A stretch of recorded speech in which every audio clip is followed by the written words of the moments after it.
প্রিয় ছাত্রছাত্রীরা, আজকে পর্বে আলোচনা করব সপ্তম শ্রেণীর বাংলা বিষয় রামকিঙ্কর বেইজের লেখা আত্মকথা। এখান থেকে তোমাদের অনুশীলনীতে যে সমস্ত প্রশ্নগুলো দেওয়া রয়েছে তার উত্তরগুলো নিয়ে আজকের এই পর্বে আলোচনা করব। প্রশ্নগুলো খুবই তোমরা দেখে নিও, সম্পূর্ণ উত্তরগুলো এই পর্বে আলোচনা করছি। আর তোমাদের যদি কোনো প্রশ্নের প্রয়োজন হয় সমাধানের, অবশ্যই ভিডিওর কমেন্ট বক্সে তোমরা কমেন্ট করে জানাবে। তোমাদের সমস্ত প্রশ্নের উত্তরগুলো যথাযথভাবে কিন্তু দিয়ে দেওয়া হবে। তাহলে আত্মকথা রামকিঙ্কর বেইজের কিন্তু লেখা। অনুশীলনীতে দেখে নিই উত্তরগুলো কি রয়েছে। প্রথম এক দাগের নির্দেশ, ঠিক উত্তরটি বেছে লেখো। প্রশ্ন রয়েছে,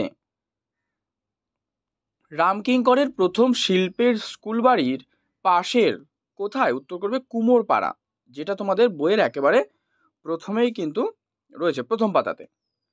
2, পোর্ট্রেট শব্দের অর্থ হলো, উত্তর করো প্রতিকৃতি। 3, অয়েল পেন্টিং বলতে বোঝায়, অয়েল পেন্টিং, অয়েল তেল, তাহলে তেল রঙে আঁকা ছবি। 4 নম্বর প্রশ্ন, রামকিঙ্করের ছবি বা মূর্তি অধিকাংশ ক্যারেক্টারই যে খুব কি করবে সাধারণ, এটা দেখবে আবার লাস্টের পার্টে রয়েছে। এবার 2 দাগ রয়েছে যে একই অর্থযুক্ত শব্দ রচনাংশ থেকে বেছে নিয়ে লেখো। তো তোমাদের যে পাঠ্যাংশটা রয়েছে আত্মকথার, সেখান থেকে একই অর্থ দেওয়া রয়েছে সেগুলো নিয়ে লিখতে হবে। যেমন বিনা ব্যয়ে, তার মানে কি বিনা খরচে, যেটা আর কি কোনো খরচ হবে না এরকম বোঝাচ্ছে, তো সেটা করবে কি অবৈতনিক। 2 নম্বর, অভ্যুত্থান, আন্দোলন বা বিক্ষোভ, এটা লিখতে পারো দরকার, না বললেই নয়, নিপুণ, নিখুঁত, সম্মানীয়, মর্যাদাবান। 3 দাগ, বিশেষ্য থেকে বিশেষণে আর বিশেষণ থেকে বিশেষ্যে। সার্থক, এটা করো সার্থকতা, সুন্দর, সৌন্দর্য, মূর্তি, মূর্ত, চরিত্র, চারিতার্থ, আর উদ্ধৃতি, উদ্ধৃত। এবারে রয়েছে তোমাদের কোয়েশ্চেন আনসার। প্রশ্ন 1, 4 দাগের ক্ষেত্রে দেওয়া রয়েছে, কি কি দিয়ে রামকিঙ্কর রঙের প্রয়োজন মেটাতেন? দেখো, পর্বটি ভালো লাগলে অবশ্যই লাইক করে রেখো, শেয়ার করে দিও বন্ধুদের মধ্যে। চ্যানেলে যদি তুমি নতুন হয়ে থাকো সাবস্ক্রাইব করে রেখো।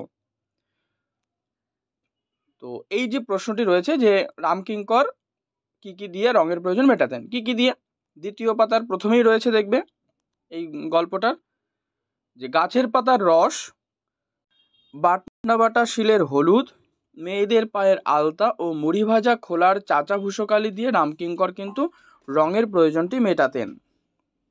2 নম্বর, কার সৌজন্যে রামকিঙ্করের সাথে শান্তিনিকেতনের যোগাযোগ হয়? এটা করবে রমানন্দ চট্টোপাধ্যায়ের সৌজন্যে রামকিঙ্করের সাথে শান্তিনিকেতনের যোগাযোগ হয়। এই প্রশ্নটি দেখে রাখবে। 3 নম্বর, শান্তিনিকেতনের আচার্য নন্দলাল বসু কাজের ক্ষেত্রে কেমন মনোভাব দেখাতেন? কেমন?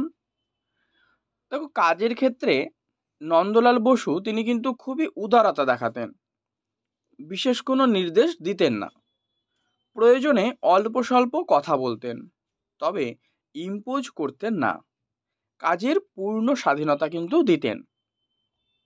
4 দাগ, নন্দলাল বসুর কাজের কোন দিকটা শিল্পী রামকিঙ্করকে বেশি প্রভাবিত করেছিল? উত্তর করো নন্দলাল বসুর কাজের সাদামাটা সুরটা শিল্পী রামকিঙ্করকে বেশি প্রভাবিত করেছিল। নেক্সট রয়েছে 5 দাগের, নিম্নলিখিত ব্যক্তি ও বিষয়গুলি নিয়ে 2-1টি বাক্য লেখো। তো এগুলো তোমাদের পরীক্ষায় আসেনি বিগত বছরগুলোতে, তো এগুলো জাস্ট আমি তাও লিখেছি, তোমাদেরকে একবার দেখিয়ে দিচ্ছি, এগুলো আলোচনা করছি না। যেমন রয়েছে নন কোঅপারেশন মুভমেন্ট, এটা দেখে নাও। তারপর হচ্ছে অয়েল পেন্টিং, যেটা তেল রং দিয়ে আঁকা ছবি, তাকেই অয়েল পেন্টিং বলে, আচার্য নন্দলাল বসু, ব্যাস। আর ল্যান্ডস্কেপ, একদম লাস্টে যেটা রয়েছে, এই যে ল্যান্ডস্কেপ হলো প্রাকৃতিক দৃশ্য অঙ্কন। এবারে 6 দাগে চলে যাও। 6 দাগের প্রথম প্রশ্ন, ভিজুয়াল আর্টে আমার প্রথম বর্ণ পরিচয়। তো শিল্পী রামকিঙ্করের ছবির সঙ্গে প্রথম বর্ণ পরিচয় হয়েছিল কিভাবে? এটা করো শৈশবেই শিল্পী রামকিঙ্কর তার বাড়ির দেওয়ালে নানা দেবদেবীর ছবি দেখে দেখে আঁকতেন। তো তখন থেকেই তার কিন্তু ছবি ভালো লাগতো, তিনি সেই সব দেখতেন আর কপি করতেন। এটাই ছিল তার ছবির প্রথম পরিচয়। 2 নম্বর, জেনারেল লাইব্রেরির ওপরতলায় কলা ভবনে নিয়ে গেলেন। তো কে কাকে নিয়ে গিয়েছিলেন এবং তারপর কি ঘটেছিল?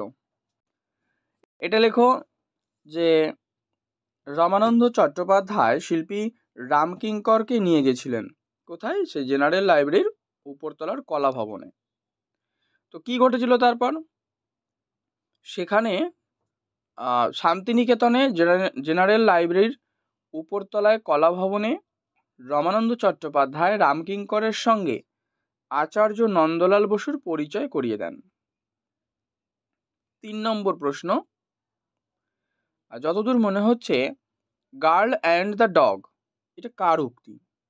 এই উক্তিটি রামকিঙ্কর বেইজের, এবং এই গার্ল অ্যান্ড দ্য ডগ এটা একটা তৈলচিত্রের নাম।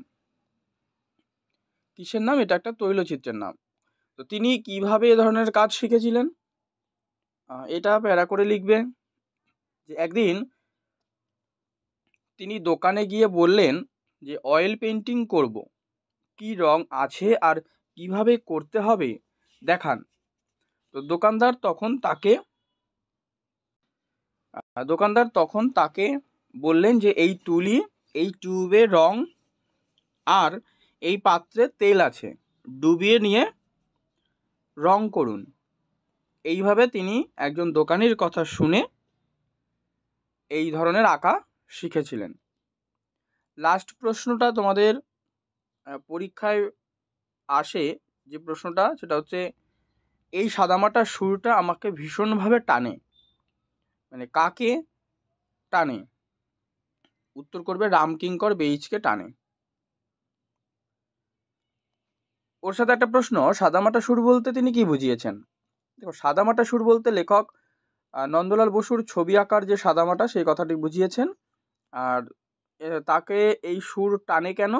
কারণ নন্দলাল বসুর আঁকা প্রায় সমস্ত ছবির বিষয় বা ব্যাকগ্রাউন্ড ছিল খুব সাদামাটা, সাধারণ চরিত্র, কমন ল্যান্ডস্কেপ, গ্রামের সম্পূর্ণ চরিত্র নিয়েই ছিল কিন্তু তার ছবি।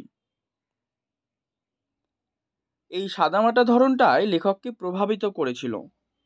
শিল্পী এবং লেখক রামকিঙ্করের ছবি বা মূর্তির অধিকাংশ ক্যারেক্টারই যে খুব সাধারণ, তাই তাকে এই সুর টানত। তাই দেখবে তোমাদের এই পাঠ্যাংশটির একেবারে শেষ লাইনে লেখা রয়েছে যে এই সাদামাটা সুরটাই আমাকে ভীষণভাবে টানে, আমার ছবি বা মূর্তির অধিকাংশ ক্যারেক্টারই যে খুব সাধারণ, তা অনেকটা নন্দলাল বাবুর পরোক্ষ প্রভাবে। তো এই হচ্ছে তোমাদের সম্পূর্ণ অনুশীলনের প্রশ্ন উত্তরগুলো আলোচনা করলাম। আর রামকিঙ্কর বেইজ তিনি কিন্তু একজন প্রখ্যাত ভাষ্যকর এবং চিত্রশিল্পী ছিলেন। তো